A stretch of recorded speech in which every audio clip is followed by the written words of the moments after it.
Hey guys, I know it's been a while. I've been remiss in doing my videos here, but I thought I'd take a few minutes just to talk to you a little bit about emotion. So we're getting into that time of year where everybody's going to be kind of getting a little emotional around family, and it's kind of nice to sit back, relax, and kind of just get yourself ready for it.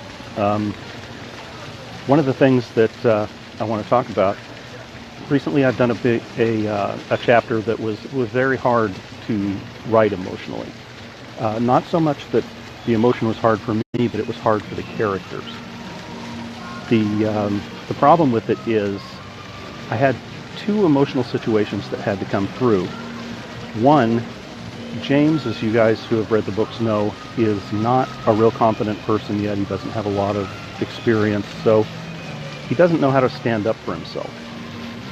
So what I had to do was put him in a situation where he was forced to do that. He was forced to stand up for himself, to speak to someone who doesn't like him. Nestor kind of put him in that situation. Will was ready to step up and defend him, and Nestor told Will to back off, let James handle it, that he could handle it. And that kind of gave James the confidence to handle it, but at the same time, I really couldn't go overboard with the way that he handled it, because it would have been out of character. He couldn't just get up in the guy's face and, and get aggressive with him. So that was a little tricky to handle. And in the same chapter, though, I had an even harder situation that I had to deal with. And that is, how do you show emotion for a character that doesn't show his emotions, that holds everything inside, that doesn't really outwardly demonstrate that? And for those of you who have read Catching Karma, that's Nestor Yazzie. He is very stoic. He does let his sense of humor come out, but he doesn't really let the other things come out. He's very protective that way. He's kind of stone-faced, the ultimate poker face, really. And he's based on some people that I knew. He's a Native American, he's Navajo, and he's actually based on several Navajos that I knew, and they were all that much stoic, kind of, they really didn't let you in. Once they did, then you learned all kinds of things, and you learned just how deep they really were. But for the most part, they kind of, close off a little bit. They're a little more reserved. They have that stone face that you just can't read.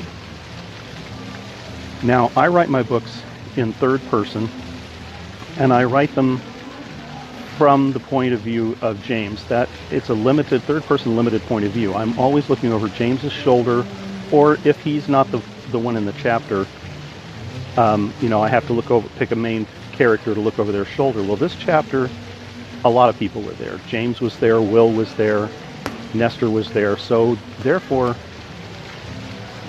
it had to be looking over James's shoulder because he is the main character. So how do you express emotion for someone who doesn't express emotion when you can't get in his head? I can get into James's head because that's the character I'm following, but I can't get into Nestor's head. So the big question is, here's someone who doesn't show emotion, here's someone who doesn't outwardly give you signs, and yet I have to give outward signs in order for people to get what the emotion is. So I took this chapter. It was a really hard chapter for me to write. I took it to my critique group on Thursday night, and to my amazement, they got it. I was quite happy, I have to tell you, because it was something that I struggled with, and I figured I was going to have to rewrite about 20 times before it worked. And I have to tell you that I did rewrite it several times before I even got it to them, but I was expecting a lot more. So what I had to do was rely on subtle signs. The tone of Nestor's voice, the words that he chooses, the things that he says, and the things that he doesn't say. That is even more important for someone like that. Is you would expect a certain reaction in a situation, and when you don't get that reaction, you realize that this person is holding something back, and that this situation must be affecting them in a way that they're not comfortable expressing. The other thing is, visually, I have him literally say nothing. He looks at something, he hands it to James, he turns and he walks away. and that's it.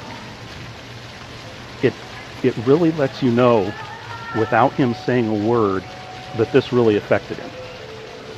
I'm not going to tell you guys what it is, because it's, it would ruin the situation for you. Oh, hey, hi, Ralph, John, nice to see you. So one of the things you can do is you can put it in their physical movements, into the things that they don't say, into the things that, just small things. Nestor, he doesn't crack any kind of a frown or an emotion. He just goes stone-faced. But at one point, James sees just a single tear forming in the corner of his eye. It doesn't roll down. There's no overt crying.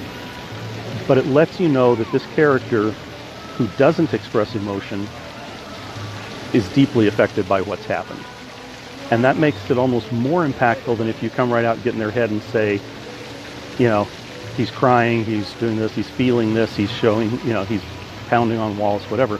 Because that kind of thing is out of place for this character. It's not something he would do. So that's just a couple of ways that you can approach something like that. There's different ways that different writers use. Some of it's just in the tone of voice. It's in the way that they change their words. Maybe they use a word that they don't normally use. That one little expletive sneaks in, or starts to sneak in, and then they choke it back. Or it can be the person who just completely blows off, But James and Nestor are not those kind of people. James, you can tell when he's getting a little excited, because his speech is not as precise. It's normally, James is a very precise person. He is starting to use more contractions now that he is getting comfortable with being a little more worldly and being around people and things. But when he first started out, you'd notice he didn't use any contractions. Every word was measured. Every word was perfect. Now he's loosening that up a little bit, but you can tell when he's starting to get a little more excited now, a little more emotional, because he uses more contractions. He still doesn't swear. At some point that may come, especially if he keeps hanging around Will. Now Will, he wears it out there. He absolutely will show you everything that he feels. Excuse me. He'll show you everything he feels. He'll tell you everything he feels. So you don't have a problem expressing the emotion there. But characters like Nestor, or there's a lot of things, when he's undercover, he can't express. Will can't express. So you'll see it in his actions rather than his words. But you'll also see when he's in an uncomfortable situation, he always makes a joke out of it. He avoids the emotion by making a joke of things, or by poking at somebody, or redirecting, so that somebody else becomes the center of attention and nobody's looking at him, and he can kind of choke it back at that point. So that was really all I wanted to talk about today, was just a little bit about, how you can express that emotion without having to tell people what they're feeling. It's through body language, it's through facial expression, and it's through, through their speech patterns, through their words, through the things they say and they don't say. And that's really, I think that's how it managed to come through this time on this chapter. Oh, excuse me, my throat's drying out. I probably am going to have to cut this off pretty soon. As you can see, I'm sitting out here in, this horrible mid-December weather in Arizona, where it's 70 degrees and there's a fountain next to me with kids playing in it, and so I think I'm going to go enjoy that emotion-wise. And I'm going to let you guys go, but thanks for listening to me. And I'm going to try to be a little more regular again with these things. I want to come back and talk to you guys. I really am excited to update you on the book now. I am getting pretty deep into the third James McCarthy novel. So next time, I think maybe I'm going to talk to you guys about where I'm going with this series, and where I'm going from a publishing point of view. And that's, so we'll save that for next time. So thanks, guys. Thanks for listening.